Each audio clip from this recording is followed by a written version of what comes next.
Hey guys, it's Melanie here with Blue Moon Rising Co. I am going to show you guys how exactly to use my money herbal blend. Now you can obviously do this however you want. This is just how I choose to use the blend in my own witchcraft and spell work. So here we go. First step, I always like to start with saging my area.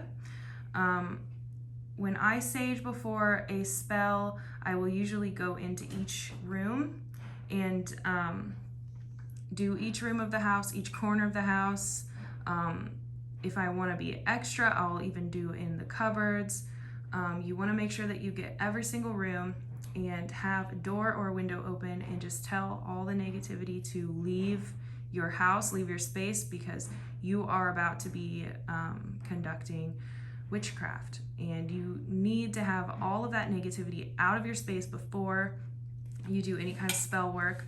If you are just doing a very small spell, it's not that important. You can just sage the area, maybe open a window if you can.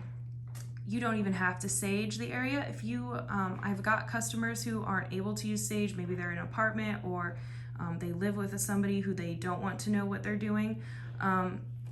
You don't have to sage. You can just simply tell the negativity to leave and just be firm, and you can even think it in your mind. So, but what I do, I like to use sage.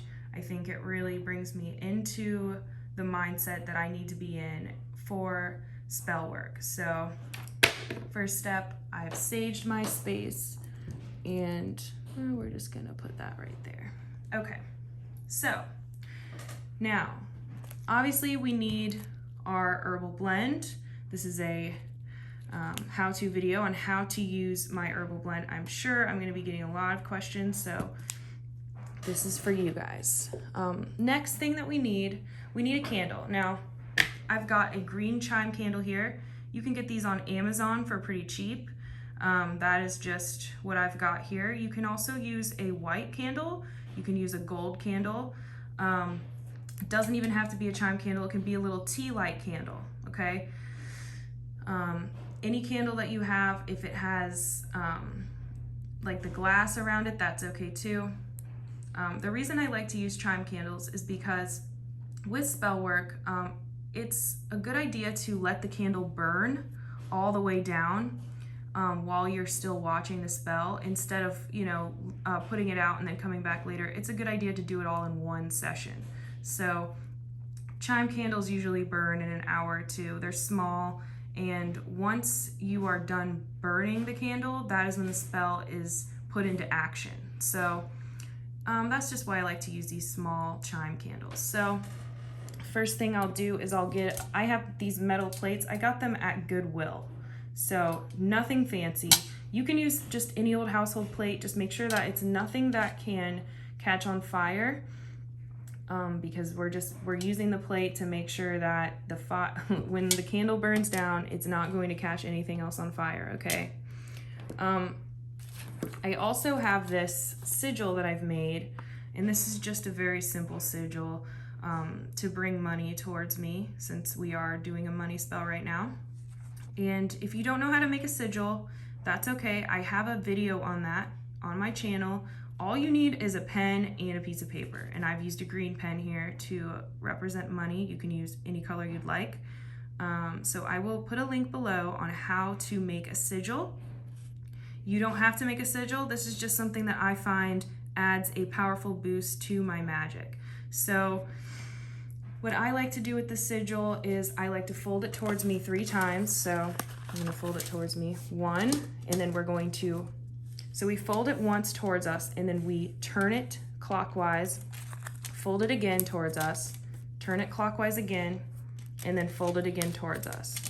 Now, the reason that we're folding it towards us is because this spell is to bring money to us. And we're folding it, when we want to bring something to us, we want to fold towards us. And we want to turn it clockwise. Now, if we're trying to banish something, we want to fold away from us, and we want to turn counterclockwise.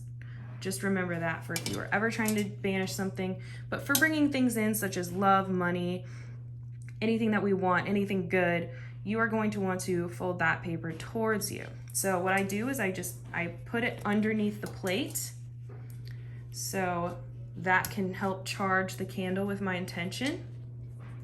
Now you're going to want to melt the bottom of this chime candle. If you have a candle that doesn't need help standing up, like this one, you know, it does stand up on its own, but I like to melt the bottom just to give it some extra support. So I melt it a little bit, get some wax down, and then we just put it in. All right.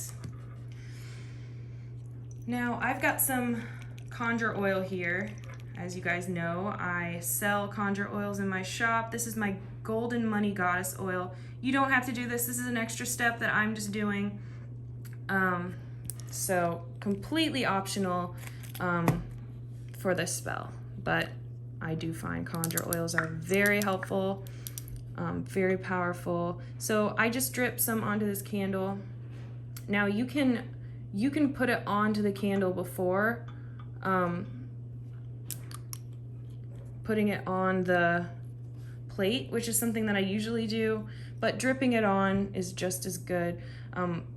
If you're gonna rub it on the candle before putting it down, always pull the oil towards you when you're rubbing the oil onto the candle. Another step that you can take is you can actually carve on this candle itself your intention. So you can say, I am a money magnet, or money is always coming to me, or I always have a lot of money. Whatever you want, you can carve on the candle. I'm not going to do that today, but of course, if you want to take that extra step, you are more than welcome to. Now, you'll take your money herbal blend, and you're going to want to open it up. Now, I have included in this blend some bay leaves, okay? Now, bay leaves are extremely powerful for attracting things towards you, especially money, and they look like this. Now, they're gonna be broken up. Some of them, you might not have a piece this big. You know, when it travels through the mail, you might have a smaller piece, and that's totally okay. But look through your blend and try to find a piece of bay leaf. And it's okay if it's a smaller piece than what I have here. Obviously, this one has not traveled through the mail, so it's not gonna be crushed up. But try to find one of these in your blend and just put it aside for now. And you're going to take out the herbs just bit by bit. And here you can see some of them up close. Let's focus. So you're going to sprinkle in a clockwise direction, always clockwise when you're bringing something towards you. Oops, looks like we're getting out of focus. All right, so we're going to sprinkle in a clockwise direction all of these herbs bit by bit. I'm going to be pulling them in my hand, sprinkling them, and it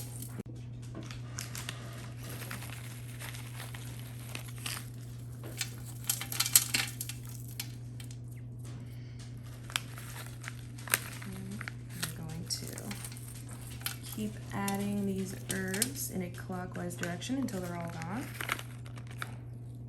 And that is about the amount of herbs that you're gonna get with this herbal blend. Okay, so next step. Actually, I do wanna say, I have a citrine crystal here. If you have one of these, I would put it on the plate just because it is very good for bringing money to you. You can find these online, you can find them at your local metaphysical shop. So I would highly recommend getting one. They're very good for money. Okay, next. So now we are going to pick up that bay leaf that we had saved from earlier. And we're gonna take a marker, any marker will do. And you're just gonna write what it is that you want to bring towards you. I'm gonna put money, you're welcome to put anything you want, and then we're gonna burn it, all right? So, right on the bay leaf, carefully because these do crumble. Okay, money. All right, so I'm just gonna put this right here for now. We're gonna get the cauldron out and Oops. Got some old sage in there.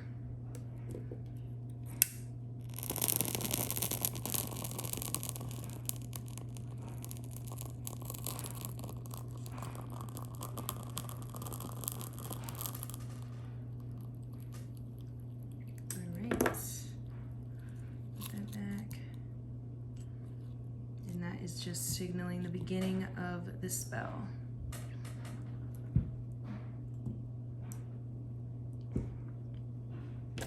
All right, so your last step is you're going to light your candle, and then you're going to stare into the flame.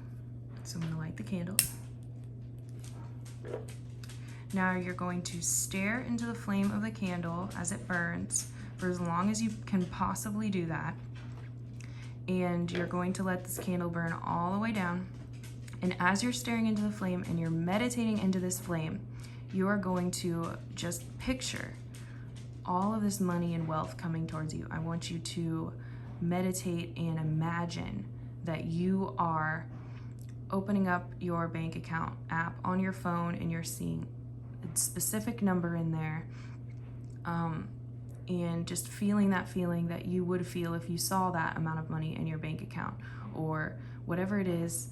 Maybe you have an online shop and you're imagining that you open up your phone to see that you've made all of these hundreds of sales, and you're feeling that feeling. The feelings that you are having right now are spells in themselves. So if you can feel as though something very good is happening to you, you will bring that towards you.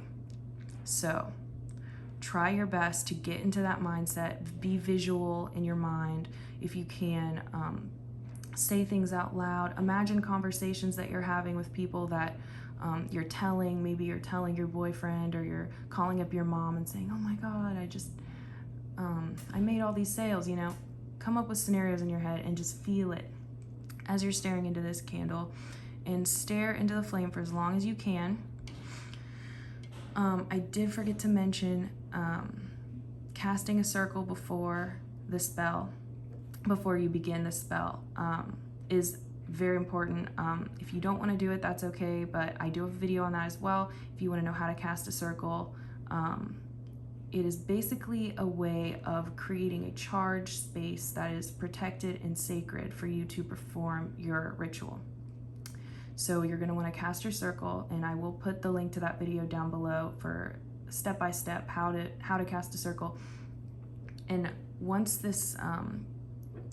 you're ready to leave the space of the spell, even if the candle is still burning and you're done staring into the candle and you would like to go do something else, close the circle, close the witchcraft circle.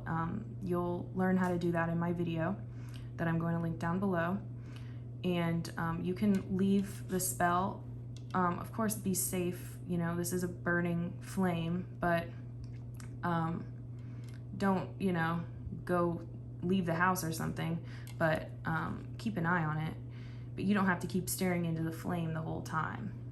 Just don't blow it out, whatever you do. A lot of people believe that that's disrespectful to the spirits that are helping you, and the energy that is put into the spell. It's not a good idea. If you absolutely have to leave for some reason, you have to go, pinch out the candle or snuff it out somehow, just don't blow it out.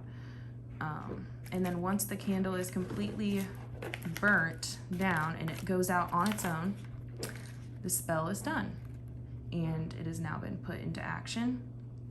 And you can go about your way knowing that money is now flowing to you, and you are just attracting it like crazy. So I hope you like this video. If you have any more questions, please put them down below, and make sure to check out my shop, Blue Moon Rising Co. on Etsy, and I hope you all have a blessed day. Thank you. Okay, so I forgot to mention that once you are done with the spell, you can gather up all these herbs and the remains of the candle and the sigil that you've created, and you can bury them in your yard, or you can put them in like a little satchel, and you can keep it somewhere in your home until the spell comes true, and then you can just discard of it. but it's a good idea with things and with spells that you're bringing things towards you, to put the remains somewhere nearby your house. So if you can put them somewhere by a special tree near your home, or bury them in your home, which is the best option. If you have that ability, I would do that. Just because it helps to solidify the spell and bring towards you what you are desiring. All right, that's it.